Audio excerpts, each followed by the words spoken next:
มันเล่นจากไหนก่อนอาหังสัมพุทธัสสะธัมโมอะระหังสัมมาก็เวลาไหว้พระท่องอะไรก่อนนี่บูชาพระรัตนตรัยทั่วไปอันนี้เราไม่ได้สักการะไปอะระหังสัมมาสัมพุทโธภะคะวาพุทธังภะคะวันตังอภิวาเทอะไรว่าไม่เอาปัจเจเดี๋ยวอารัธนาศีลทำไมใครจะให้ศีล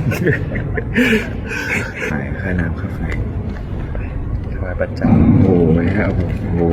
มาแค่นี้ถวายปัจจัยไม่เป็นไร120ไม่ใช่มันไม่ได้เป็นตัวจำนวนเงินเนี่ยขอให้มันเกิดนี้มีแต่ความสุขไม่ขออะไรมากขอ3 ตัวตรง